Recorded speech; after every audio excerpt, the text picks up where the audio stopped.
दोस्तों, वैसे तो हरियाणा एक छोटा सा राज्य है। यहाँ के एक दो ज़िलों को छोड़ दें तो बाकी सब ज़िले ऐसे हैं जिनकी सीमा दूसरे राज्यों से मिलती है। उसके बावजूद हमारे यहाँ पर बहुत सारी निज की बोलियाँ हैं और इन बोलियों की अपनी खूबसूरती है, अपनी विशेषताएं हैं और अपने प्रकार हैं। इन बोलियों के विषय में जानकारी प्राप्त करने के लिए कौन सी बोलियां हैं, कहाँ कहाँ पर बोली जाती हैं, उनकी कौन सी चीज़ें हैं जो उनको एक करती है या जुदा करती है और पूरे हरियाणा की एक बड़ी लोक बोली के निर्माण में वो कैसे सहायक होती हैं, इन तमाम विषयों पर जानकारी के लिए आइए बात करते हैं अमित मनोज जी से। जिस विषय हेतु आपके साथ हमने बात आज करनी शुरू की है वो है हमारी लोक बोलियों का। तो एक आप तो ये बताएं प्लीज कि बोली में और भाषा में एक तो हम पढ़ते आए हैं किताबों में कि अंतर होता है। आप इस बात को फिर से किस तरह से समझा सकते हैं हमें कि बोली यहाँ पर खत्म होती है, भाषा यहाँ से शुरू होती है? देखिए, जो बोली जो होती है और बोली और भाषा में अंतर समझना जानना, ये हमारी सबसे पहली प्राथमिकता है। असल में होता ये है कि हम बोली और भाषाओं में अंत तक अंतर नहीं कर पाते या हमें कभी बताया नहीं गया है। तो बोली एक सबसे पहली इकाई है। आप ये कह सकते हैं कि बोली इस समाज से जुड़ने का सबसे पहला माध्यम है। और बोली और भाषा में मुख्य अंतर ये है कि भाषा जो है, एक भाषा में अनेक बोलियां हो सकती है। मतलब आप ये समझिए कि हर एक बोली जो है, जैसे व्यक्ति जो बोलता है और जब बहुत सारे व्यक्ति उसको बोलते हैं तो वो बोली होती है। और जब बोली बोलने वाले इस तरह से अलग अलग समुच्चय हैं, उन सब का जो एक सामूहिक रूप है जिसमें सबको आपस में यदि बात करनी हो तो वो उसका एक सामूहिक, एक तरह से आप ये कहिए कि उसका एक समुच्चय होता है। बोलियों का जो समुच्चय है वो एक तरह से भाषा है। इसलिए आप जब देखेंगे कि हिंदी का जब हम बात करते हैं हिंदी में, तो हिंदी में एक बोली या भाषा नहीं है, वो उसमें मतलब उसमें अलग अलग हैं। जैसे बिहारी में है, आप देखेंगे कि उसमें भोजपुरी भी हिंदी की वो है। तो हिंदी का जो समुच्चय रूप है उसमें राजस्थानी भी आती है, उसमें हरियाणवी भी आती है। तो एक तरह से आप ये देखेंगे, जैसे हिंदी में वो करेंगे तो उसमें 5 उपभाषाएं और उसमें 18 बोलियां हैं। तो हम किसी एक बोली को हम ये नहीं कहेंगे कि ये हमारी भाषा है। हाँ, भाषा एक पुल है, आवाजाही के लिए एक पुल है, वो भाषा है। और बोली व्यक्तियों से जुड़ी हुई है, जो उनकी प्राथमिकता है, या एक तरह से समझ चाहिए कि सबसे पहला जो स्टेप है, जो कदम है, जो बातचीत करने का जो माध्यम है, वो बोली। अच्छा अमित जी, आप ये बताएं कि मान लिया हमारी हिंदी ही है, अब हरियाणा में बोलते हम हरियाणवी बोलियां हैं, पर भाषा हमारी हिंदी है। तो ऐसा फिर क्यों हो जाता है कि कुछ बोलियां ऐसी हैं कि जो हिंदी के रूप में, मतलब वो ज़्यादा करीब होती हैं, उनकी भाषा के नज़दीक हिंदी होती है, पर कुछ बोलियां थोड़ा सा उससे दूर होती हैं, वो एक प्रभाव में उसके रह जाती हैं, पर उस तरह से उस भाषा में और हिंदी में आवाजाही नहीं हो पाती। जी। देखिए, जब हम बात करते हैं कि आप मतलब मैं जहाँ तक समझ रहा हूँ कि बोली कुछ बोलियां जो होती है वो भाषा बन जाती हैं और कुछ बोलियां भाषा नहीं बन पाती, या हम ये कह सकते हैं कि कुछ बोलियों को हम अपनी भाषा मानना शुरू कर देते हैं। तो इसके बहुत सारे कारण होते हैं। जैसे कि एक जो सत्ता जो है, राजनीति की जो भाषा है, ये सबसे बड़ा मुख्य कारण है। मैं इस बात को लेके हिंदी में भी बात कर सकता हूँ और हरियाणवी में भी। आप देखेंगे कि जो सत्ता की जो भाषा है, सत्ता जो बोलती है, सत्ता एक तरह से सबको मजबूर करती है कि आप इसी भाषा में बोलेंगे, आप इसी बोली में बात करेंगे। जैसे न्याय की भाषा है, जो जैसे आप जाएंगे, आप कचहरी में जाएंगे तो आपको कितनी भी अच्छी हिंदी आती हो, कितनी भी अच्छी अंग्रेजी आती हो, लेकिन आपको वो उसी तरह से की भाषा में एक तरह से वो एफिडेविट आपको टाइप करवाना पड़ेगा, जिसमें चाहे आपको समझ ना आए तो, और उस पर आप सवाल भी नहीं उठा सकते, क्योंकि वो एक सत्ता की भाषा है। तो कारण ये है कि हर एक बोलियां जैसे एक समय जैसे हिंदी में हम बात करें कि जैसे ब्रज एक समय होता है जब भाषा होती है, लेकिन आज जैसे आप देखेंगे कि हम बोली के रूप में वो करते हैं। साहित्य में एक समय ऐसा होता है जिसमें सबको ये लगता है कि सिर्फ ब्रज में कविता लिखना होता है, बाकी बोलियों में या भाषाओं में कविता लिखना ही नहीं होता। जैसे मैं इसको ठीक हरियाणा से जोड़ के बात करूं तो मैं खुद भी जैसे जब हमें लगता ही नहीं था कि हमारी हीरवाची की बोली भी कोई हरियाणा की बोली है। मतलब जब भी हमें बोलना होता था तो हम हरियाणवी में बोलते, जैसे जो रोहतक की जो है एक तरह से, तो अब ये रोहतक के केंद्र में है। अब ये केंद्र में क्यों है? क्योंकि आप देखेंगे कि क्योंकि जैसे जो हरियाणा की बोलियों से मैं आपकी उसी बात को हरियाणा की बोलियों तक ले आता हूँ, तो वो शुद्धिकरण की बात करना शुरू कर देते हैं। वो कहेंगे कि हरियाणा में तो कई तरह की बोलियां हैं, लेकिन ये बोली इसलिए नहीं मानी जा सकती क्योंकि इस पे राजस्थानी का प्रभाव है। ये बोली इसलिए नहीं मानी जा सकती क्योंकि इस पे उत्तर प्रदेश का प्रभाव है। ये बोली इसलिए नहीं मानी जाती, इसमें पंजाबी का प्रभाव है। तो बची क्या? तो बोले कि बची सिर्फ यही है कि जो बीच की है, जिसको कोई छुए ना कोई बोली, और एक तरह से हम ये कह सकते हैं ये शुद्ध भाषा है।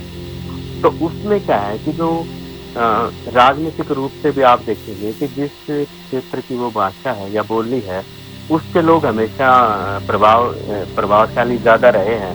तो जब वो हमारे जो मंत्री है, हमारा जो मुख्यमंत्री है, हमारे जो सत्ता वाले लोग हैं, जब उस बोली में बात करेंगे तो जाहिर है हम आम व्यक्ति भी हम ये चाहेंगे कि हम उसी की भाषा में, उसी की बोली में बात करें, क्योंकि हमें ये लगेगा कि शायद हम अपनी बोली में बात करेंगे तो वो समझ नहीं पाएंगे। तो हमें मजबूरी में मतलब एक तरह से उसको अडॉप्ट करना पड़ता है, और हम अपनी जो बोली है उसको भूलते जाते हैं।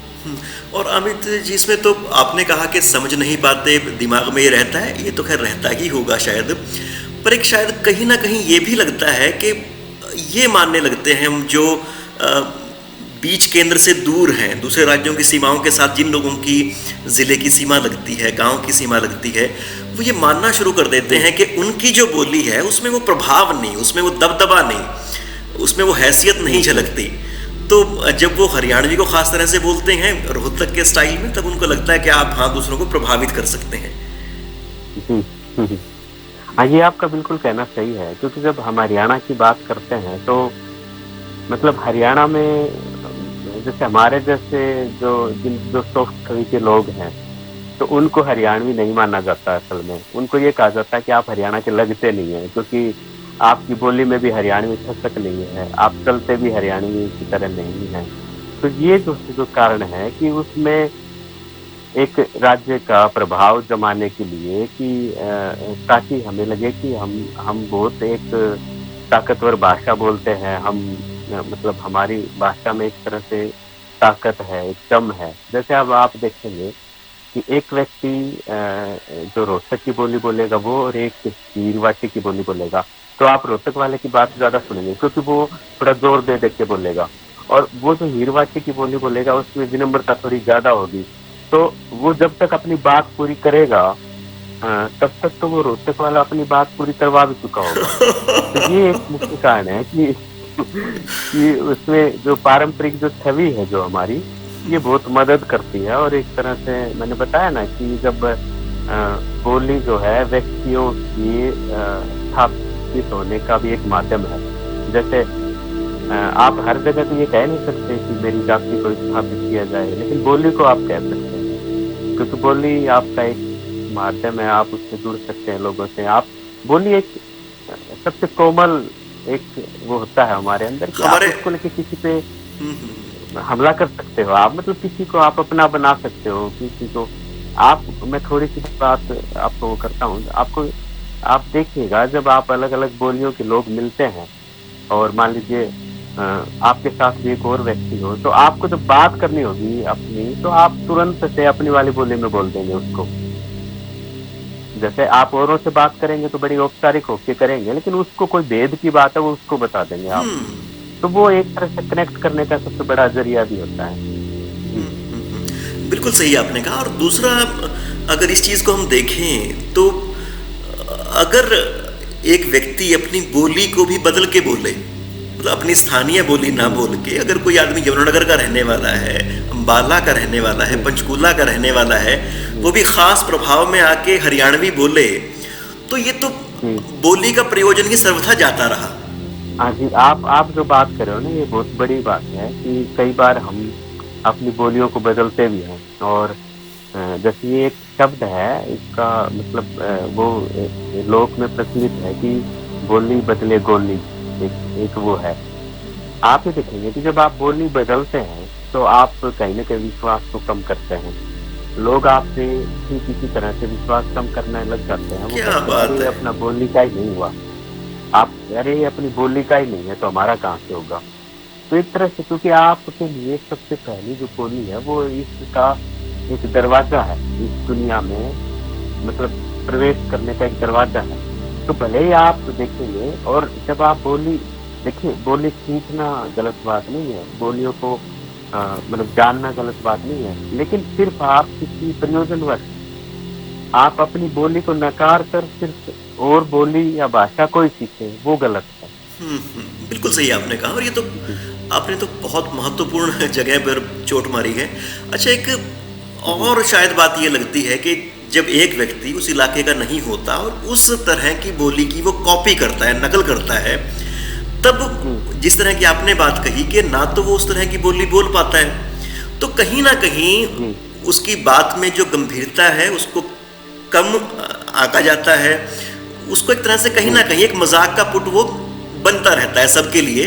तो एक बड़ी विडंबना हो जाती है। तो अमित जी, अगर हम आपसे बात करें हमारे हरियाणा की उपबोलियों के बारे में, तो आप कौन सी जो बड़ी उपबोलियां हमारे हरियाणा में यहाँ पर देखते हैं, उनके बारे में प्लीज कुछ बताएं। जी जी, देखिए, जब हरियाणा की बोलियों की हम बात करते हैं तो हरियाणा का, यदि हम हरियाणवी का उद्भव माने तो एक तरह से अपभ्रंश से है। इससे पहले आप देखेंगे कि वैदिक संस्कृत, लौकिक संस्कृत, पाली, प्राकृत, ये सब आती हैं, और फिर हिंदी जैसे। और उसमें भी एक तरह से जो उत्तर की जो आर्य भाषाएं हैं, और जैसे द्राविड़ की, तो द्राविड़ की तो अलग 4 भाषाएं हैं, तमिल, तेलुगु, कन्नड़ीय, मलयालम। इसी तरह से उत्तर की जैसे इसमें है। तो इसमें आप देखेंगे कि हमारी जैसे जो है शोर से या ब्रंश से एक तरह से 3 उसमें भाषाएं हैं, जिसमें पश्चिमी हिंदी, राजस्थानी और गुजराती। तो गुजराती से हमारी नहीं वो निकलती शाखा है, लेकिन 2 जो बोलियां हैं जैसे इसमें पश्चिमी हिंदी और राजस्थानी। अब इसमें देखेंगे पश्चिमी हिंदी में 5 बोलियां निकलती हैं, जिसमें कोरवी या खड़ी बोली, और जिसमें बांगरू या हरियाणवी, और इसी तरह से ब्रजभाषा, बुंदेली और कन्नौजी। अब इसमें सिर्फ 3 बोलियां जो हैं वो हरियाणा से संबंधित हैं, जिसमें बुंदेली और कन्नौजी का हरियाणा से इतना संबंध है नहीं, जिसका मैं आपको बताऊंगा। और इसी तरह से राजस्थानी की 4 बोलियां निकलती हैं, जिसमें वो उनको उत्तर दक्षिण के हिसाब से बांटा हुआ है, जिसमें ढूंढाड़ी या जयपुरी जो है पूर्वी राजस्थान की है, इसी तरह से मारवाड़ी पश्चिमी राजस्थान की है, और इसी तरह से मेवाती जो है उत्तरी राजस्थान की, और मालवी। अब इसमें भी हम थोड़ा सा हरियाणा की, इसमें उत्तरी राजस्थान की जो बोली है मेवाती, ये हमारे इसमें आती है, ये दक्षिणी हरियाणा की बोली हो जाती है। तो हरियाणवी की जब हम बात करते हैं इसकी बोलियों के बारे में, तो मुख्य रूप से 6 बोलियां, उप बोलियां जिसको हम कह सकते हैं, वो निकल कर आती हैं, जिसमें अब 6 कौन कौन सी हैं मुख्य रूप से, जिनका बार बार जिक्र मिलता है, वो है जैसे कोरवी या खड़ी बोली, इसी तरह से बांगरू है, इसी तरह से बागड़ी है, इसी तरह से हीरवाटी है, मेवाती है और ब्रज है। अब देखिए, यहाँ बड़ा ये हुआ, मैंने आपको पहले भी ये कहा कि हमने सब बोलियों को मतलब एक तरह से खारिज कर दिया कि ब्रज है तो मथुरा का प्रभाव है, उत्तर प्रदेश की बोली है, मेवाती है राजस्थान का प्रभाव है, ये है ही नहीं, हीरवाटी है यादवों की है सिर्फ, बागड़ी है राजस्थान का प्रभाव है शेखावाटी का, कोरवी है वो हिंदी के निकट ज्यादा हो जाती है, क्योंकि खड़ी बोली आप देखेंगे हिंदी के। तो बची कौन सी? तो बची फिर बांगरू। अब बांगरू में भी मैं आपको बताऊं, इसमें भी 2 चीजें हैं। कैसे बोलियां भी अपना प्रभाव ज्यादा कायम करती है। बांगर और खादर दो अंचल हैं, जिसमें खादर की बोली जिसमें ये रोहतक और ये आते हैं, और बांगरू में जो जींद के कुछ वो हिस्से और उसी तरह से और अन्य जो है क्षेत्र आते हैं। अब इन दोनों को मिला के एक कह दिया कि ये बांगरू है, क्योंकि बांगरू को एक तरह से बांगरू और खादर की जो बोली है उसको बोलने वाले संख्या में सबसे ज्यादा है, और एक तरह से संख्या भी अपने आप में किसी बोली की स्थापना के लिए उतनी ही जरूरी है। ये तो इसमें और यही नहीं है कि सिर्फ ये 6 बोलियां, इसके अलावा और भी बोलियां हैं जिनका मतलब एक तरह से कहीं उल्लेख मिलता ही नहीं है, मिलता है तो दबी जुबान में मिलता है। जैसे आपको बताऊं मैं, नैली एक करके नैली, इसमें ये बेहुआ और कैथल जिसमें पंजाबी प्रभाव की बोली, और एक इसी तरह से हमारे एक मित्र से बात हुई, उन्होंने बताया कि ये अम्बाला के उस तरफ, अम्बाला कालका उस एरिया में जो पंजाबी के प्रभाव की बोली है वो एक पवादी बोली भी है, लेकिन आप देखेंगे कि जब बात करते हैं तो ये कहीं भी नहीं आती। और मैं इसी में एक चीज जोड़ना चाहता हूँ, जैसे अब मेवाती को हम खारिज कर देते हैं कि मेवाती है तो हम बस कांटे लगाते जाते हैं कि मेवाती ये कट गया, ब्रज ये कट गया, इनसे बात ही नहीं करनी। लेकिन मेवाती का मुझे ये पता लगा कि इसमें भी इसकी 5 उपबोलियां हैं, मेवाती की भी। आप देखेंगे 5 कौन कौन सी हैं, जिसमें 2 राजस्थान से और एक उत्तर प्रदेश से है, और जिसमें औरों से जो 3 जो है वो हरियाणवी से संबंधित हैं, जिसको आपने एक मेवाती में वो किया। उसमें देखिए जैसे कठेर मेवाती है जो कि राजस्थान की है और भरतपुर और अलवर में बोली जाती है। इसी तरह से आप देखेंगे कि बयाना मेवाती, बयाना वो आप देखेंगे कामा जो राजस्थान में, और होडल तो ये होडल जो है अपने इसमें हरियाणा में है। इसी तरह से आरेज मेवाती है जो कि नूह के पास बोली जाती है, और यही एक तरह से हम इसको मानते हैं कि ये केंद्र में मेवाती का केंद्र ये है। और एक खड़ी मेवाती है जो कि राजस्थान में भी बोली जाती है, अलवर में, किशनगढ़ में, और इसका कुछ हिस्सा जो है फिरोजपुर झिरका। तो अब आप देखिए कि जिस बोली को हम 1 मिनट में ये कह देते हैं कि इससे क्या बात करनी, अब आप देखिए उसमें वो अलग तरीके से है। जैसे नहेड़ा मेवाती है वो, है ना। तो ये 5 जो बोलियां हैं, लेकिन जब बात करते हैं तो मैंने बताया सबको काट के हम सिर्फ बांगरू पे बात करेंगे, जिसको हरियाणवी कहेंगे, जिसको जाटू कहेंगे, और इसमें हम अपने आप को उसमें गर्व की अनुभूति भी करते हैं। और मैं आपको बताऊं कि थोड़ा समय कि इन बोलियों का हम पे क्या प्रभाव होता है, जैसे मैं साहित्य से जोड़ना चाहूंगा, क्योंकि हरियाणा का साहित्य से थोड़ा सा कम लेना देना रहा है, इतना नहीं रहा जितना अन्य। तो जब हम कहानियां पढ़ते थे तो मुझे ये लगता था व्यक्तिगत रूप से कि हर एक कहानी में जो घर जो होते हैं वो खपरेल के होते हैं। तो मैंने उस दौरान जो कहानियां लिखी उनमें खपरेल के घर लेके आता था मैं, झोपड़ी का नहीं लेके आता था। इसी तरह से जब बोलियों की बात करता हूँ तो मुझे ये लगता है किसी व्यक्ति से बात करनी है तो हरियाणवी रोहतक वाले में ही बात करनी है। कि हीरवाची की मैं बात करूंगा तो कहेंगे ये पिछड़ा व्यक्ति है जो कि अपनी हीरवाची बोली में बात करता है।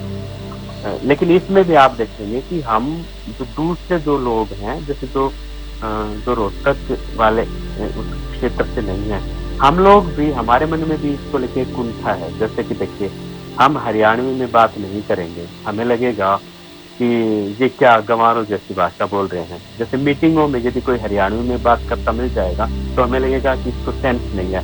जबकि आप ये देखेंगे कि पंजाबी वाले लोग जो होते हैं वो अपनी बोली को बहुत ज्यादा अच्छे से प्रेम करते हैं, और जब वो बात करते हैं, जब उनको जब भी व्यक्तिगत बात करनी हो या एक तरह से ज्यादा आत्मीयता से बात करनी हो तो वो पंजाबी में बोलना शुरू कर देता है और हमें वो अच्छी लगती है। लेकिन जब हरियाणवी में 2 व्यक्ति बात करते हैं या हीरवाची में बात करते हैं या, तो हमें लगता है कि ये ज्यादा सही नहीं है। तो ये जैसे मुख्य रूप से हरियाणा इसमें भी शायद अमित जी ऐसा कहीं ना कहीं हो सकता है रहा हो कि जब हरियाणा में भी वो बाकी तरह की जो बोलियां हैं हमने वो खारिज की और एक खास तरह की बोली को स्थापित किया, तो बाद में फिर क्योंकि वो लोगों की जबान तो वो थी नहीं, तो जब हिंदी सामने आई तो हिंदी ने फिर उसको भी खारिज कर दिया। जिस तरह से एक खास तरह की हिंदी ने खारिज नहीं किया, हिंदी ने बस ये किया कि इसमें मैंने बताया ना, विचार जो बोलियां आई उसमें हिंदी में, जी, जी। जिसमें हरियाणवी का अब क्या हुआ कि देखिए, आप किसी भी बोली को आप अपना नहीं सकते। हिंदी चूंकि आपको पता है कि समुच्चय है, तो आप उससे शब्द लेना शुरू कर देते हैं। और शब्द आप कैसे लेंगे? जब आपका साहित्य आएगा, जब आप बातचीत में वो करेंगे, जब आप हिंदी में कोई लेख लिखेंगे, तो आप उसमें कुछ कुछ शब्द जो है आपकी अपनी बोली के, आपकी अपनी भाषा के आप इस्तेमाल करेंगे, तभी उसके पर्यायवाची के रूप में वो स्थापित होते जाते हैं। और एक तरह से हिंदी, चूंकि हिंदी में शुद्धता का कोई मामला है नहीं, लोग करना चाहते हैं इसको बहुत शुद्ध, लेकिन वो देखिए, जब आप ज्यादा शुद्धता के चक्कर में हम पढ़ेंगे तो हमारा संस्कृत वाला हाल हो जाएगा, कोई बोलता ही नहीं मिलेगा जैसे एक तरह से। तो जी बिल्कुल सही आपने कहा। अच्छा, एक आप ये बताएं कि अभी आपने कहा कि पहले संस्कृत थी, फिर पाली, अपभ्रंश, ये एक परंपरा आती है धीरे धीरे करके। क्या मतलब भाषाएं ऐसे ही बनती है, या फिर ऐसे भी होता है कि भाषा स्थानीय लोगों की ही उपज होती है, वहां से शुरू होकर ऊपर की तरफ बढ़ती है? प्रक्रम कौन सा रहता है? जी जी, देखिए क्या होता है ना कि तमाम जो भाषाएं हैं, बोलियां हैं, वो सब लोग ही बनाता है। जैसे हम पढ़े लिखे लोग हैं या जो भाषा विज्ञानी हैं, वो शब्द नहीं गढ़ सकते। भाषा विज्ञानी कभी शब्द नहीं गढ़ सकता, शब्द को सिर्फ देख सकता है, वो उसकी संरचना को जान सकता है, वो उसका ये जान सकता है कि ये किस परंपरा से आया है, ये इसका रूप अन्य बोलियों में कैसे परिवर्तित हो जाता है, बस ये कर सकता है। बाकी जो सारे शब्दों का जो निर्माण है वो लोग करता है। आप देखेंगे जब वैदिक संस्कृत आई तो उसमें देखिए, जब भाषाओं का जहाँ आप मानक रूप देना शुरू कर देते हैं, वहाँ आप लोग को काटना शुरू कर देते हैं। आप कहेंगे कि नहीं, जैसे आपको कभी ऐसा वाक्य याद आता है जब आपने या मैंने अपनी माँ से ये कहा हो, मम्मी आपने ना ये जो वाक्य शुद्ध नहीं बोला, मतलब हम लोगों ने नहीं कहा है, माँ ने जो कहा हमने उसको, उसमें है बोला ना बोला, मात्रा बढ़ी, उन्होंने बोली ना बोली, तो क्योंकि वो हमारा सबसे पहला है। तो जैसे एक तरह से जो लोग जो है वो शब्दों का प्रयोग वही करता है, शब्दों का निर्माण भी वही करता है, और भाषाएं उन लोग से ले लेके बनती हैं। तो एक तरह से नीचे से ऊपर की ओर होता है। मतलब ये नहीं हो सकता कि पहले भाषा विज्ञानियों ने कहा कि अब ये आज से ये इस भाषा में बात करेंगे, नहीं कर सकते हम। लोग ही तय करते हैं, लोग ही के पास वो चाबी है इस तरह की भाषा। जी जी। वो एक तरह से आप ये चाहिए कि हम जो विद्वान लोग जो जिनको हम समझ सकते हैं, वो सिर्फ उनके किए हुए काम से इतराते हैं बस। हम अपने आप शब्द नहीं गढ़ सकते, हम कि हमारे अंदर वो क्षमता नहीं है जितनी लोक में है। अच्छा, हालांकि बताया बहुत बार ये जाता है कि चीजें ऊपर से नीचे की तरफ आती हैं। नहीं, लेकिन इसमें बोलियों के मामले में नीचे से ऊपर की ओर जाती है। आप ही देखो जी, किसी भाषा वैज्ञानिक को ये कह दीजिए कि आपके पास ये कोई बोलियां नहीं है, या आप और छोड़िए, आप किसी साहित्यकार को कह दीजिए कि बिना इन बोलियों के आप अपने सिर्फ शब्द गढ़ेंगे, उन्हीं से आप रचनाएं आप लिखेंगे, तो वो मतलब वो कुछ कर ही नहीं सकेगा। उसको सब चीजें, मतलब सबके लिए उसको लोग के पास जाना पड़ेगा। अपना शिल्प विकसित करना है तो लोग के पास जाना पड़ेगा, वहाँ किस्सा गोई की शैली उठानी पड़ेगी। वो अपने पात्रों से जब बात करता है तो उससे पहले वो लोक में जाता है, वो कहता है कि ये वाक्य बोला जाता है तो ऐसे ऐसे उसको बोलना है, इसका लहजा ये है। तो एक तरह से आप देखेंगे कि वो पूरा का पूरा जड़ों से शुरुआत होती है। तने तो बाद में बनते हैं, फल कौन खाता है वो एक अलग चीज है, लेकिन ये पूरा का पूरा लोक ही है, इस तरह लोक से ही चलता है।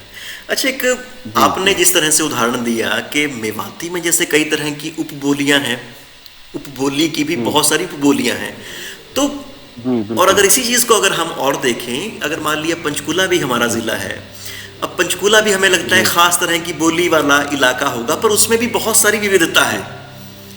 बिल्कुल। मतलब हर एक गांव की दूसरे राज्य से शायद कितनी दूरी है, उसके आसपास के कौन से गांव हैं, कौन सी जातियां हैं, वो कौन से काम करती हैं, ये इतने सारे फैक्टर्स हैं जो हर जगह पे एक नई तरह की भाषा, वहाँ की मौलिकता देते हैं।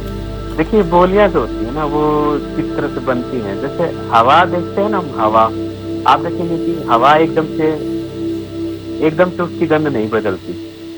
जैसे आप किसी शहर में प्रवेश करते हैं तो कोई कहीं दूर कोई फैक्ट्री लगी हुई है या कहीं दूर कोई बाग है पुष्पों का जिसकी सुगंध आनी है, तो एकदम से ऐसा नहीं आना शुरू होगा कि आपके पास तुरंत एक खुशबू आएगी और आप कहेंगे अरे हम वहां आ गए। आप देखेंगे कि जैसे आप जिस हवा से आए हैं और जो उस शहर की जो हवा है उसके बीच में एक तरह से जो मिलना होता है वही बोलियों का मामला होता है। जैसे एक जो बोली का केंद्र होता है और जो दूसरी बोली का केंद्र होता है, ये एक तरह से कुछ कुछ केंद्र तो वहीं के वहीं रहेंगे, लेकिन उन केंद्रों से जो लोग चलेंगे वो अपनी रिश्तेदारी के लिए चल सकते हैं, वो संवाद के लिए चल सकते हैं, वो जरूरत के लिए चल सकते हैं। तो आप देखेंगे कि वो कुछ उनके अपने शब्द होंगे, कुछ दूसरे व्यक्ति के होंगे। तो वो जैसे इसको हम थोड़ा सा इस तरह से समझ सकते हैं कि जैसे मान लीजिए किसी बच्चे का पिता जो है वो एक अंचल से है और उसकी माँ जो है वो दूसरे अंचल से है, तो आप देखेंगे कि वो बच्चे जो है वो पिता की अंचल वाली भाषा भी मतलब बोली के भी बहुत सारे शब्द जान जाएंगे और उनके भी, और वो कई बार बातचीत में जब उनको माँ और पिता से दोनों को से एक साथ बातचीत करनी पड़ेगी तो वो दोनों की बोलियों का मतलब एक तरह से शब्दों का इस्तेमाल करेंगे ताकि लगे, पिता को लगे कि नहीं ये बच्चे मेरी बोली में बात कर रहे हैं, और माँ को लगे कि वो मेरी, और वो अपनी बात भी वो करेंगे। और बहुत बार तो शायद ये भी रहता है कि जो माँ है जिसने पूरे 20 बरस एक खास बोली में बिताए हैं उसकी भी बोली बदलती है ससुराल में आके, और ससुराल पक्ष वालों में भी प्रभाव होता है। बिल्कुल, जैसे बिल्कुल बदलती है, जैसे क्योंकि ये एक प्रक्रिया है। जैसे आपको मैं इसमें थोड़ा सा बताता हूँ कि जैसे इसलिए जब बोली की जब हम बात करते हैं तो मदर टंग शब्द इस्तेमाल करते हैं, माँ बोली।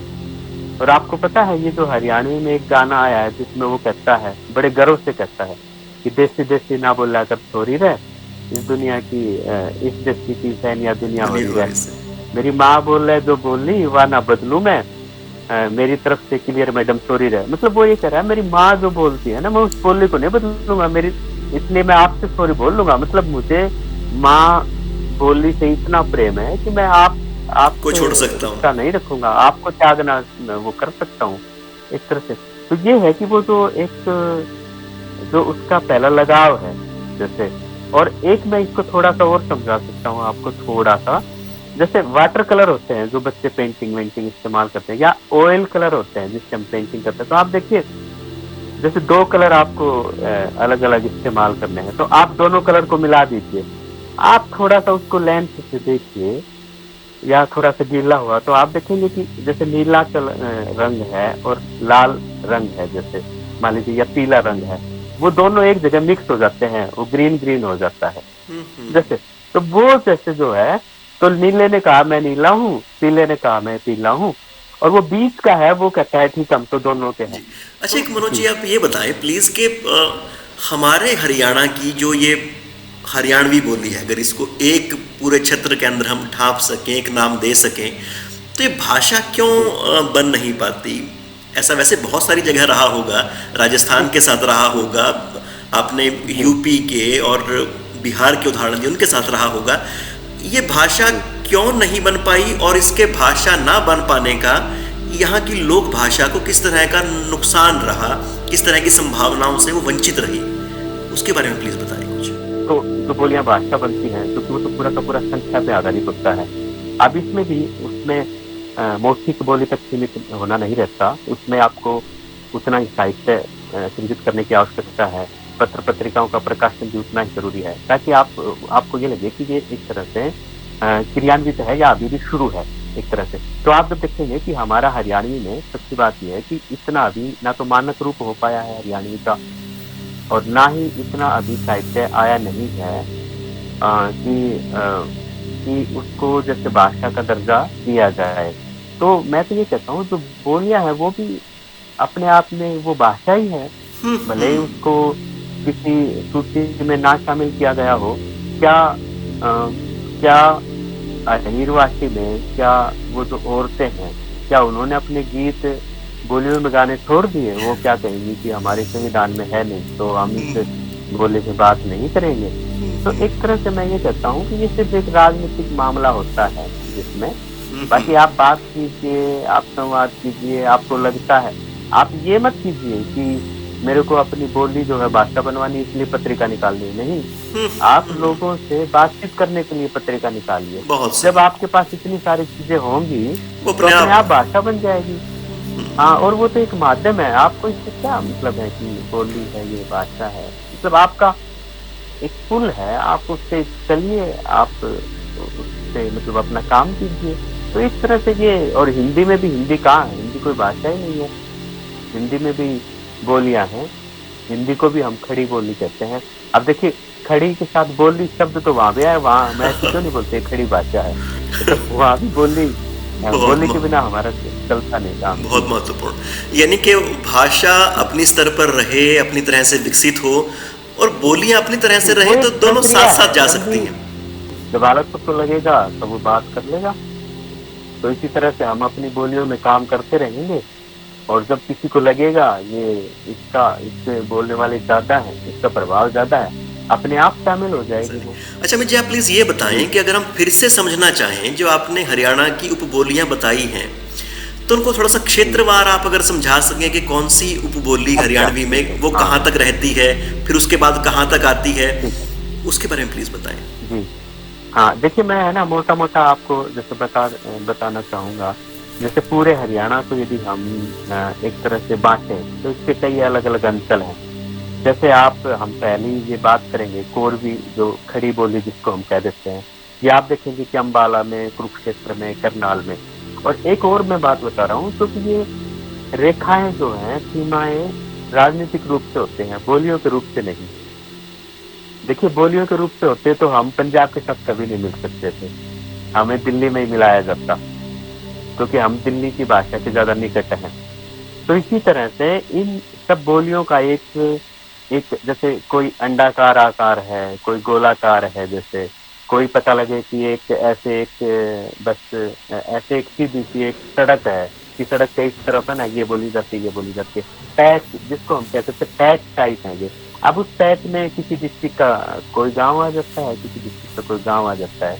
इसी तरह से जैसे तो इसमें मैं जब अम्बाला, कुरुक्षेत्र, करनाल कह रहा हूँ, तो इसका मतलब ये नहीं है कि ये पूरे के पूरे आते हैं, मतलब इसके कुछ हिस्से हैं जैसे हैं। इसी तरह से आप जैसे बांगरू की जब बात करते हैं, तो बांगर और खादर जो है, इसमें आप जींद, भिवानी, रोहतक, सोनीपत, कैथल, हिसार, करनाल भी है, इसमें पानीपत, तो इसका ये हिस्सा आता है जहाँ पर ये एक जैसे बांगर और खादर बोली जाती है। और क्योंकि बांगर बोलने वाले ज्यादा हैं तो बांगरू उसका नाम जैसे दे दिया। बल्कि आप देखेंगे जब हरियाणवी का जो रूप आता है तो वो खादर वाली बोली का ज्यादा आता है, ओके। जिसको हम कह सकते हैं थोड़ी सी कर्कश जो है, लठमार जो है, जिसको हम कहेंगे। जींद का व्यक्ति जो बांगर का जो व्यक्ति बात करेगा और उसका करेगा, उनमें दोनों में एक में विनम्रता होती है, एक में विनम्रता बिल्कुल नहीं होती। जैसे एक तो ये है कि करले भी ये है, और एक है करले भी, तो उसमें आप बोलने का ये है। इसी तरह से आप जो बागड़ी की जो बात करेंगे तो उसमें जैसे सिरसा है, फतेहाबाद है, शेखावाटी अंचल के, भिवानी के कुछ जैसे वो है, मतलब एक तरह से जो एरिया है ना, तो ये आता है। इसी तरह से जब आप हीरवाटी सीधे सीधे नाम से है कि जो यादवों की जो भाषा है, अहीर। लेकिन अहीर में जब आप शुद्धता की मतलब उस तरह से बात करेंगे तो आप इसको बोलेंगे अहीरवाटी। लेकिन क्योंकि आप लोक में बात कर रहे हैं तो ए हटा देंगे इसके आगे से, तो ये हीरवाटी हो जाएगी। ये आप देखेंगे गुड़गावा है, जैसे रेवाड़ी है, और महेंद्रगढ़ है, और जैसे इसका केंद्र रेवाड़ी है। इसका मैं कारण बता देता हूँ। केंद्र का मैंने पहले बता दिया। केंद्र इसलिए है कि जहाँ पर कोई कहे कि नहीं इसमें कोई शब्द शामिल नहीं है, मतलब ये अपने आप में अछूता है, जैसे केंद्र। क्योंकि जैसे महेंद्रगढ़ को मान लेंगे तो वो कहेंगे कि नहीं यहाँ तो राजस्थानी के तत्व में भी ये चीजें बोली जाती हैं, तो इसलिए ये नहीं हो सकता। रेवाड़ी करेंगे तो कहेंगे हाँ ये ठीक है, क्योंकि इसको कोई दूसरी बोली छूती नहीं है एक तरह से, मतलब तो जैसे जिसको जो छूता नहीं है उसको हमने केंद्र मान लिया। इसी तरह से जैसे मेवाती है, तो मेवाती में तो पूरा का पूरा एक ही जैसे जिला है मेवात, इसमें फिरोजपुर, जिरका, नूह है ना, और पुनाना, जैसे ताउडू, ये एरिया आता है। और इसी तरह से आप देखेंगे ब्रज में है, ब्रज में क्योंकि फरीदाबाद में ही आपको पता होगा कि गांव में सूरदास जी जन्मे थे, और ब्रज में जो पलवल है और ये फरीदाबाद, इस हिस्से में जैसे ब्रज का प्रभाव है या ब्रज बोली जाती है। और खादर का मैंने बताया कि करनाल, रोहतक, पानीपत है, और इसी तरह से नैली का जो बताया था मैंने वो पेहवा और कैथल, और पवादी का अम्बाला, पंचकुला, कालका की तरफ तो जहाँ पंजाबी प्रभाव है। तो ये इसको, तो अब मैं ये कह रहा हूँ कि इसका जब हम ये बना के देखते हैं तो हमने सब चीजों को रिजेक्ट कर चुके होते हैं, तो सिर्फ एक एरिया बचता है, रोहतक, पानीपत, सोनीपत, ये बोले तो ये हरियाणवी है।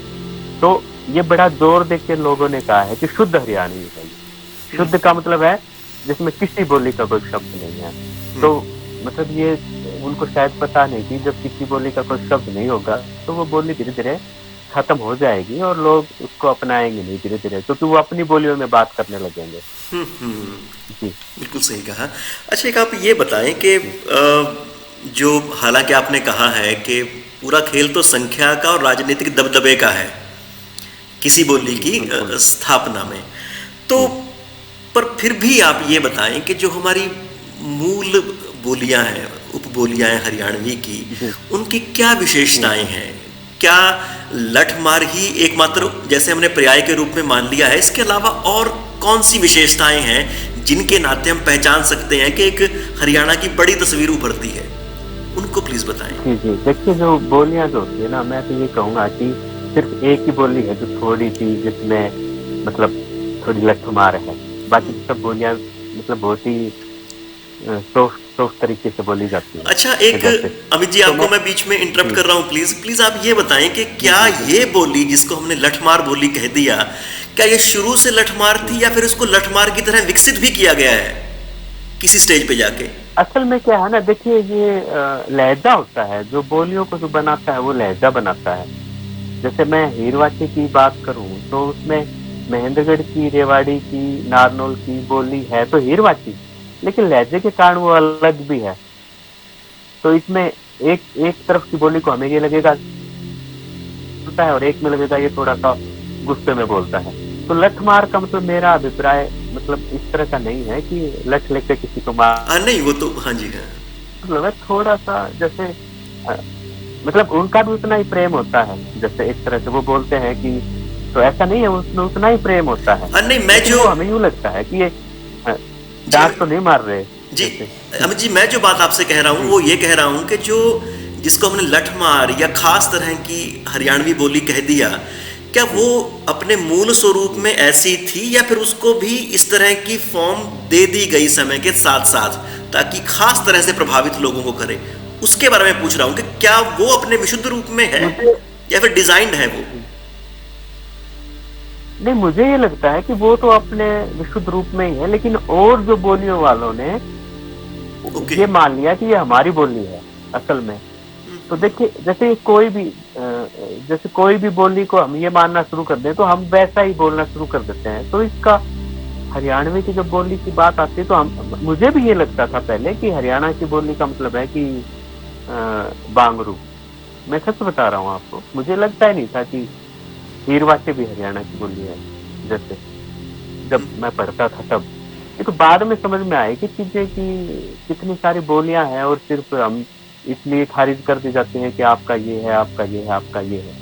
तो मुझे ये लगता है कि स्वरूप तो सबका अलग है, विशिष्ट है, जैसे बस उसका लहजा जो है वो, और बाकी हमें लगता है कई बार कि इस तरह से बोली जाती है। बाकी यदि परिवर्तन करके बोलना चाहेंगे तो आप देखेंगे कि वो बनावटी लगेगी एक तरह से। तो मैं तो ये कहूँगा कि उसका रूप वही रहना चाहिए। हाँ, लेकिन इसका एक ये है कि जो दूसरी बोलियों वालों ने, जैसे मान लीजिए मैंने किसी अखबार में जो लोक कथाएं लिखी थी कभी, तो मैंने उनमें सारी में हरियाणवी प्रयोग किया था। हरियाणवी का मतलब है कि जो रोहतक के जो केंद्र में है वो, मुझे लगा ही नहीं कि हीरवाची में वाक्य संवाद वो करने चाहिए, क्योंकि मुझे ये लगता था कि ये तो मैं हीरवाची में लिखूंगा तो वो अखबार वाले छापेंगे नहीं इसको। मुझे ये लगता था कि इसको तो, क्योंकि वहाँ जरूरी नहीं है वो जो प्रूफ रीडर है, जो संपादक है, वो भी आपकी अपनी बोली का व्यक्ति हो। तो वो तो जहाँ आप ओ की मात्रा लगा देंगे वहां सारी आ की मात्राएं हो जाएंगी। तो ये एक मैं ये कह रहा हूँ कि ऐसा नहीं है, वो एक स्वरूप है और वो स्वरूप सबका विशिष्ट होता है। बस उस स्वरूप को ज्यादा लोग अपना लेते हैं तो हम उसको ज्यादा अपना मानना शुरू कर देते हैं, और नहीं तो हमें ये लगता है कि जो है वो तो है ही फिर। जी जी, अब आप जो कह रहे थे तो मैं उसका थोड़ा सा आपको अंतर बता देता हूँ। जैसे कुछ कुछ वाक्य से मैं जी प्लीज। आपको बताऊंगा कि जैसे हिंदी में, हिंदी को हम मानक मान लेते हैं कि हिंदी में कोई वाक्य है तो इसको कोरवी में कैसे बोला जाएगा, बांगरू में, बागड़ी में, इस तरह से। जैसे हिंदी का वाक्य, मैं हरियाणा का रहने वाला हूँ, जी ये जैसे हिंदी में है। आप इसी को कोरवी में ऐसे बोलेंगे, और इसमें मैं बता रहा हूँ कि अलग अलग प्रभाव हो सकता है। जैसे पता लगे मैंने किसी से ये वाक्य पूछा तो वो शुद्ध कोरवी का है या वो थोड़ा सा मतलब उस पर दूसरी बोलियों का प्रभाव है, जैसे ये भी हम नहीं कह सकते। लेकिन जैसे कोरवी में है कि मैं हरियाणा का रहने वाला हूँ, अब ये है। अब इसी को बांगरू में है तो देखिए थोड़ा सा तेज हो जाता है, रे मैं हरियाणा का रहने वाला हूँ, रहने वाला सू। अब देखिए हूँ सू में बदल गया, हरियाणा हरियाणा में बदल गया, और एक तरह से लहजा बदल गया। इसी तरह से बागड़ी में मैं हरियाणा गो रहने वाला हूँ, अब ओ की मात्रा यहाँ आ गई, हरियाणा गो, हरियाणा का जो है वो गो में आ गया, गो में। हीर वाक्य में इसी को हम कहेंगे तो मैं हरियाणा को रहने वालों से, मतलब लहजा बदल गया। शब्द पढ़ने में आपको कई बार नहीं लगेगा अंतर है, लेकिन जब आप बोल लेंगे तो लहजे से तुरंत पता लग जाएगा ये कहाँ की बोली है, ये कहाँ की बोली है। यानी कि लहजा और इसी तरह उतार से चढ़ाव का, में, हाँ, पूरा का लहजा पूरा और खेल उतार निकलता है। चढ़ाव से खेल, वही खेल बन लिए। आप पूरा का पूरा, आप जैसे ये देखो, मैं हरियाणा का रहने वाला हूँ, अब इसको आप थोड़ा प्रेम से बोल लीजिए, मैं हरियाणा का रहने वाला हूँ, तो देखिए ये अब लगेगा कि हीर वाक्य में बोल रहा हूँ मैं। लेकिन मैं इसको बोलता हूँ मैं हरियाणा का रहने वाला हूँ, तो आपको लगेगा नहीं ये तो रोहतक वाली बोली में बोल रहा है जैसे।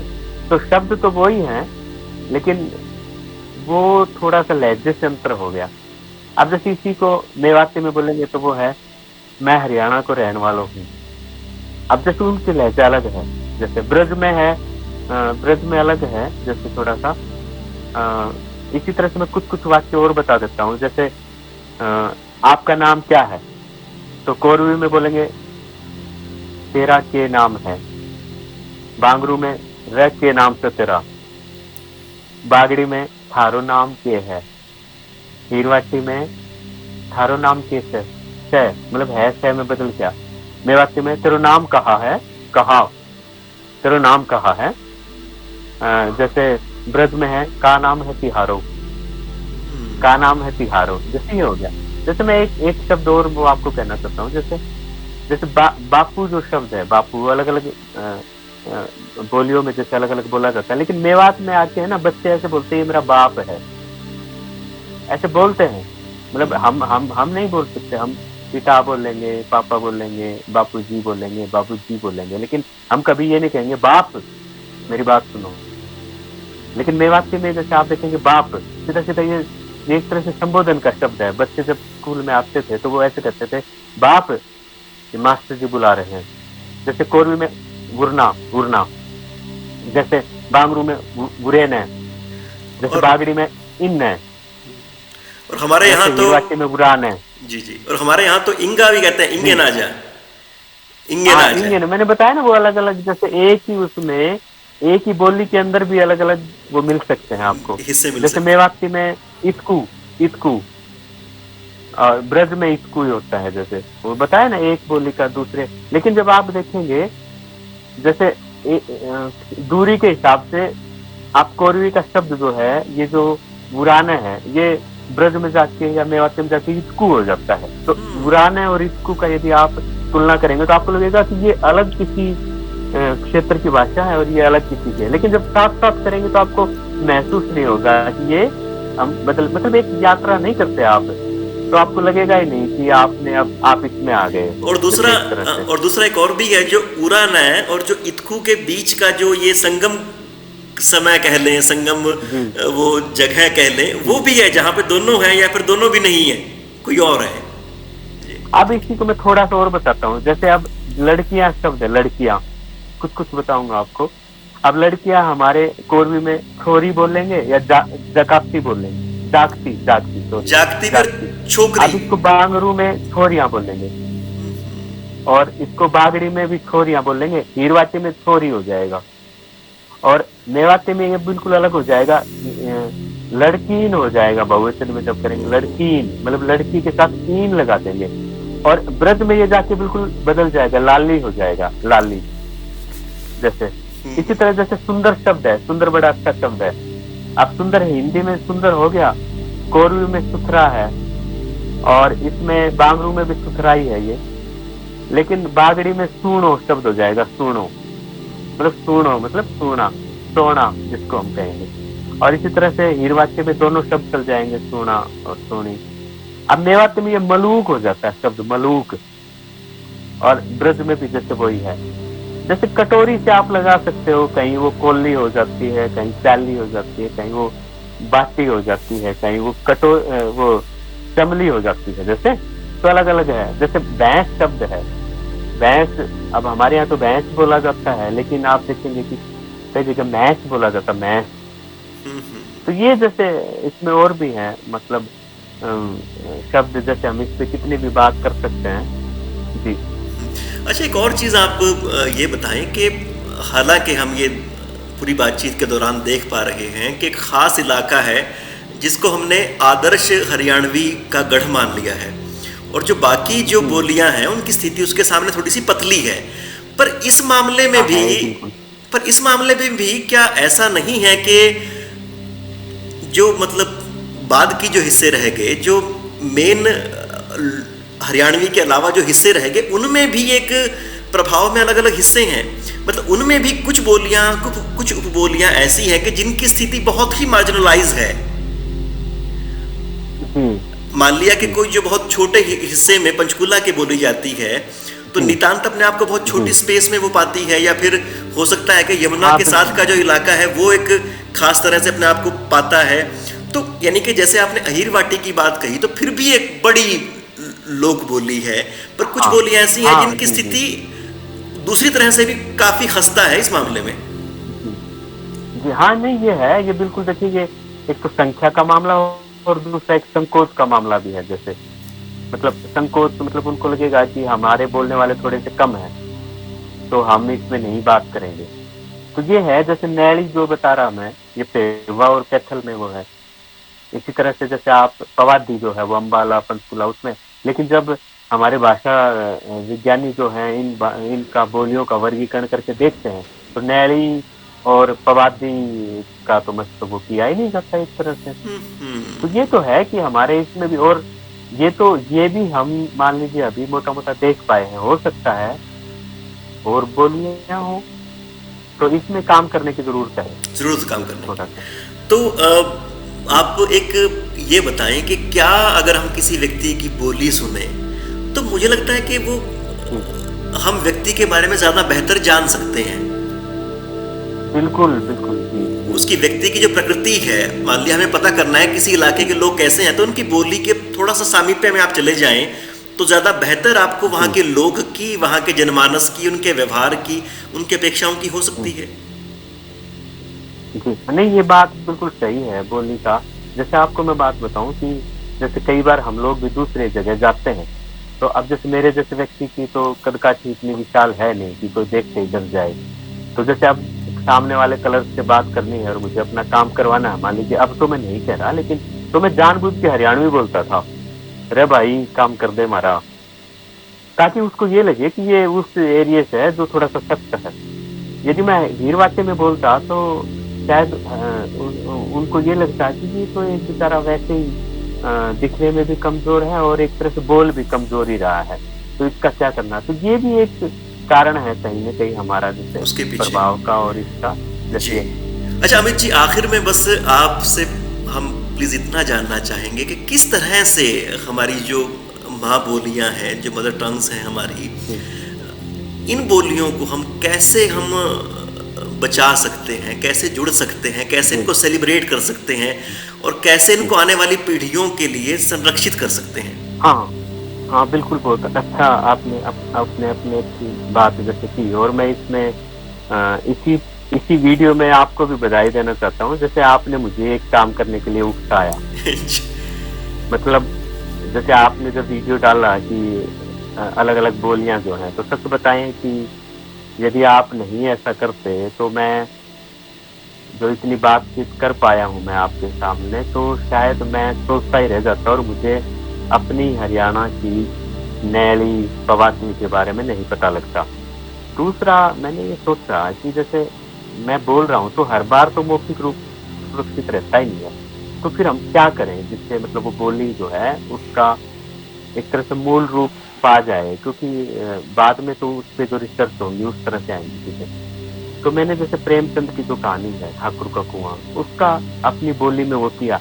अब इससे दो वो होते हैं चीजें, एक तो ये है कि एक आप बड़ी रचना के साथ अपनी बोली को जोड़ रहे हो जैसे, और एक ये है कि जब उस कहानी को कोई दूसरा व्यक्ति पढ़ेगा जैसे, तो वो दो चीजें एक साथ करेगा, वो एक बोली का भी स्वाद चखेगा और एक तरह से किसी बड़ी कहानी को भी पढ़ेगा। तो एक तरह से जो साहित्य में मतलब एक तरह से साहित्य के लिए वो जुड़ने का एक माध्यम होगी। तो किसी तरह से हमें अपनी बोलियों को इस तरह से माध्यम बनाना पड़ेगा जिससे लोग एक तरह से प्रेरित हो। अब जैसे हीरवाची बोली में कोई बच्चा काम करना चाहता है, अब उसको हीरवाची बोली में कोई चीज मिलेगी नहीं, तो वो क्यों पढ़ेगा? तो जाहिर है जो उपलब्ध होगा उसी से है। तो इसका हम रूप सुरक्षित करने के लिए ये कर सकते हैं कि एक तो इन बोलियों में जो मूल जो लोक कथाएं हैं, जो लोकगीत हैं, जो पहेलियां हैं, हम उनको संग्रह कर सकते हैं। और एक ये है कि आप जैसे जिस तरह से आप लगे हुए हैं तो वीडियो के माध्यम से, सबकी बात ये है कि जो वीडियो के माध्यम से जो लहजा है, लहजा आप लिख नहीं सकते लेकिन लहजा आप रिकॉर्ड कर सकते हो। तो इसमें मतलब इस तरह से आप जैसे व्यक्तियों को इस तरह से मतलब कई लोगों को सामने आना पड़ेगा इन बोलियों को सुरक्षित मतलब करने के लिए, और इनका रूप जो है, इनका प्रभाव बढ़ाने के लिए। और प्रभाव चाहे नहीं बढ़ाए पर कम से कम परिचय के लिए, एक तरह से परिचय के लिए। और दूसरा शायद एक और भी है कि जो पूरी हमारी बातचीत के अंदर एक तरह से वो विषय भी रहा, वो झलका भी है, वो ये है कि किसी बोली को उसकी गरिमा के रूप में स्थापित होना देखना, ये वास्तव में उस व्यक्ति को गरिमामय बनाने जैसा है। तो वास्तव में जो अंतिम व्यक्ति तक जो सम्मान की बात है, उसका इस पूरी व्यवस्था में योगदान है, उसकी एक विशिष्टता है, उसको वो उसका यकीन दिलाने की बात है। ये बिल्कुल सही है। देखिए मैं आपको एक छोटा सा एक प्रश्न बताता हूँ। जैसे कई बार आप बोलियों में कितना, जैसे कई बार हमें आपसे कुछ काम करवाना है मान लीजिए, या मैं आपसे ज्यादा निकट आना चाहता हूँ, तो मैं ये देखूंगा कि आप किस बोली में बोलते हैं, तो मैं धीरे से आपकी बोली में बोलूंगा। जैसे एक बार हमारे दो मित्रों के बीच किसी बात को लेकर विवाद हो गया था, तो एक पंजाबी का के थे और एक हरियाणवी के। तो जो उन्होंने मतलब एक अपनी उसमें ये बोला कि मैल नहीं लेके जाना। अब वो हमें ना, हमारे उस मित्र को तक कितना ही स्टोरी बोल देता, लेकिन हमें लगता है कि ये बनावटी है, फॉर्मेलिटी कर रहा, लेकिन उसने अपनी बोली में बोला मैल नहीं लेके जाना। वो आज तक याद है। तो मैं ये कह रहा हूँ कि जो बोलियां जो है वो भी इस तरह से भी काम करती है। अपनी जैसे बोली को मतलब बोलता था मैं, लेकिन मुझे लगा कि मैंने तो अपना ऋण चुकाया ही नहीं। सच में मैंने तो अब तक हिंदी से तो बाद में जुड़ा मैं, हिंदी तो सिर्फ किताबों की भाषा थी हमारी। लेकिन उससे पहले जो मैं 6 साल स्कूल में गया, तो उससे पहले मैं किस में बात करता था।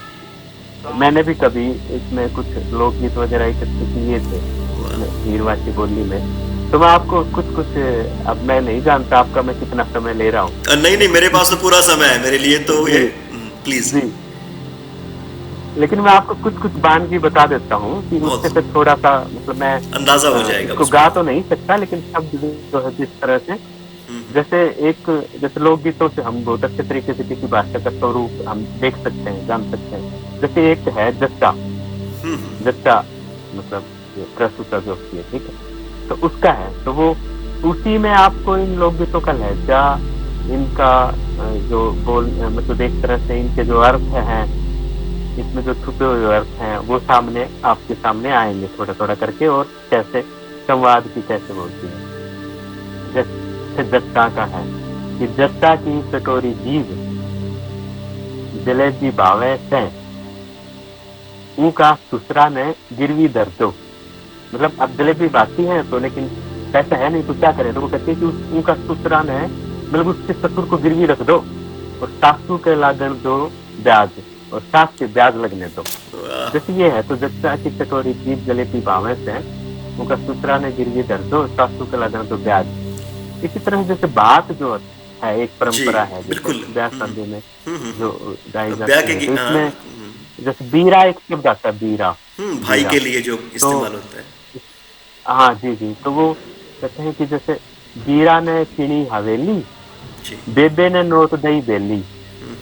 बेबे ने मतलब बहन ने, अब बेबे जो शब्द है ना, ये आप देखिए कि वो रोहतक वाली उसका है। अब मेरे यहाँ ये बेबे भी हो सकता है और जिज्जी भी हो सकता है, जिज्जी। ओके अब ये बात है कि इसको शुरू में गाया किसने, मान लीजिए कोई रोहतक की स्त्री होगी, उसने गाया तो सब स्त्रियों ने बेबे शब्द स्वीकार कर लिया मान लीजिए। तो कई बार ये भी होता है, तो बेबे ने नोट दई बेली, बेली जो गुड़ की बेली होती है, जी बिल्कुल निमंत्रण पत्र के रूप में काम आती है। आए जीजी ईब के टाल रहने दे, मैंने ईब के चिनी हवेली। वाह हारे बीरा उल्टी दे मेरी बेली, आहा काका तवा के नोट तू बेली, तू मेरी वापस दे दे, मैं तो काका तवों के नोट दूंगी। तो तू अपनी असमर्थता जता रहा है ना कि भाई तूने तो हवेली की है, आपके पास पैसा नहीं है, आपके पास खर्च हो गया तुम्हारा। कहते ए जीजी, हाँ अब वो कह रहे ए जीजी उल्टी ना दूंगा बेली, चाहे बिक जाए मेरी हवेली। बहुत खूबसूरत। तो वो कह रहा है कि मैं बेली उल्टी नहीं दूंगा, चाहे मेरी हवेली बिक जाए, जैसे एक तरह से। अब इसी तरह जैसे जीजा साली का जो संवाद है, जैसे हमारे यहाँ जीजा साली जी एक मतलब लोकगीतों में एक जाहिर है कि विषय तो वही होंगे जो आपके संबंधों जीते हैं हम लोग, रेखांकित करते हो, जैसे वो है। अब वो साली जो है जीजा से विशेष मांग करते हैं। अब वो देखिए मांग कितनी अलग तरीके होगी। वो कहती है जीजा हो गुड़ की हवेली चिनवा दे, गुड़ की हवेली, जीजा हो गुड़ की हवेली चिनवा दे, छज्जो लगवा दे मिस्त्री को, अब मिस्त्री को छज्जो। अब वो जीजा कहते हैं, क्योंकि साली ने तो अलग से मांग रखी है ना जीजा का प्रभाव देखने के लिए कि जीजा क्या कर सकते हैं, तो मांग ऐसी रख दी कि आप कुछ कर नहीं सकते। तो वो कहते हैं ईसो जुलम ना देखो साड़ी, छज्जो ना देखो मिस्त्री को। वो फिर वो कहते हैं जीजा मारे घर आइए मालगाड़ी को, छज्जो दिखा दो मिस्त्री को। मतलब वो कह रहे हैं कि हमारे घर आ जाए ना, हम दिखा देंगे मिस्त्री का। ऐसे जैसे आप बंदड़ा जो शब्द है, बंदड़ा मतलब दूल्हा, दूल्हा जी बिल्कुल दूल्हा, वो जब गुड़सड़ी पे जब जाता है जैसे, तो जाहिर है कि दूल्हा जो होता है वो घोड़े पे होता है, और तो वो जल्दी जल्दी चलता है घोड़ा, और बाकी लोग बारात में जो जाते हैं वो जाहिर है पैदल होते हैं। तो देखिए वो कितना एक चित्र भी आता है हमारे सामने, बिंब एक आता है। वो कहते हैं धूप पड़े धरती तपे बंदड़ा, धूप पड़े धरती तपे बंदड़ा, रे तेरी तपेरे लखीनी बरात, लखीनी बरात मतलब वो भी तप रही है। घोड़ी डांट ले वो बंदड़ा, नू मत जाना एक लो बंदड़ा। वो कहते हैं कि घोड़ी रोक ले, ऐसे मत जानो आप अकेले हो। रे तेरो दादो हजारी तेरे साथ, रे तेरो ताऊ हजारी तेरे साथ। तो इस तरह से जो मतलब एक ये बिंब है। इसी तरह जैसे आप देखेंगे कि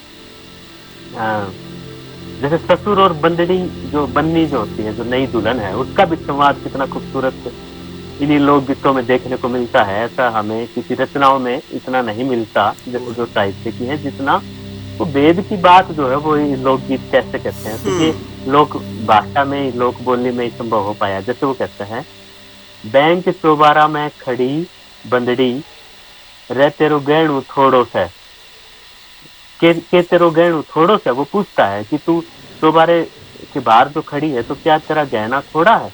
तो कहते कि ना दादा मेरो गहणु थोड़ो, साजन को रंग कालो से। वो कहती है कि गहना तो थोड़ा नहीं है, लेकिन भाई आपने गहना तो मेरे खूब डाल दिया, लेकिन मेरा जो साजन है उसका रंग काला है। वो तो वो सुंदर कहते लेने। हैं मैं कालो थारी दादी भूरी। तो वो अपना उदाहरण देता है, कहता है कि देखो मैं कालो और थारी दादी भूरी, आ मैं के कोई चारों से, इसमें कोई अचंभे की बात थोड़ी है कि भाई मैं भी तो काला हूँ, तुम्हारी दादी, मतलब कहते हैं कि भाई तुम एडजस्ट कर लो एक तरह से, वो उदाहरण से वो करते हैं। समझाने की बात। इसी तरह से जैसे एक और मैं थोड़ा सा बताना चाहूंगा, जैसे दहेज पे वो बहुत एक खूबसूरत वो है एक दहेज पे, वो कहते हैं कि पिता मेरे ने करी ये सगाई। तो कैसे, मतलब एक होता है, बेबे कोन्या खोल्या दाम, कि पिताजी ने जो सगाई की तो उसपे दाम तय नहीं किए कि कितना, मतलब दहेज का। कहते कि लगन लिखा दियो, पान बैठा गई, बेबे फेरा पर लगा दई आंट, मतलब उस दुल्हे ने फेरों पर आंट लगा दी, मतलब कि एक हम नहीं कहते कि मैं तो तभी फेरे करूंगा जब मुझे ये मिलेगा। ये डिमांड घड़ी अरगुठी साइकिल, वो कहता है घड़ी अरगुठी साइकिल लूंगो, साड़ा वो लूंगो 7,000। उस समय की बात है ये। साड़ा वो लूंगो 7,000, काको भी बैठो, मेरो ताऊ भी बैठो, बेबे टस रोवे मेरो बाप, मतलब रोता है जो, चिंता में पड़ा हुआ। हम तो पिताजी, अब उसमें देखिए आती है, हम तो पिताजी पीठ फेर लो, पिता हो लड़का सी करूँ दो बात। तो ये जैसे मैं आपको ये थोड़े से बिल्कुल सामाजिक स्थितियां हमारी कितनी साकार खड़ी हो जाती है हमारे सामने। मूल जो रूप है जी, क्योंकि देखिए मैं जो अनुवाद करूंगा हालांकि वो भी एक अलग है, लेकिन जो असली मूल रूप तो इन लोकगीतों में आएगा। मेरे में भी हो सकता है थोड़ा सा, जब समझदार व्यक्ति हो जाता है तो थोड़ा सा वो चालाकी करनी शुरू कर देता हो सकता है, लेकिन लोक में चालाकी नहीं होती। लोक में जो है शब्द जो है वो ही आता है सामने। जी जी जी। चलिए अमित जी, इतनी सुंदर बातचीत के लिए, इन तमाम जानकारियों के लिए मैं तो आपका बहुत शुक्रगुजार हूँ, और मैं तो उम्मीद करूंगा कि इससे मेरे अंदर बहुत सारा इजाफा होगा, हमारे सुनने वालों में बहुत सारा इजाफा होगा, और एक ये बड़ी धारा के रूप में साथ साथ सबके सब आगे बढ़ सकेंगे इस, और के हमारी जो लोक भाषाएं हैं उनकी थोड़ी और बेहतर सेवा हम कर पाएं। जी बहुत बहुत शुक्रिया आपका, आपने मौका दिया और बातचीत की, और हमारे जैसे व्यक्ति को आपने अपनी लोक बोली जो है उसमें काम करने के लिए प्रेरित किया।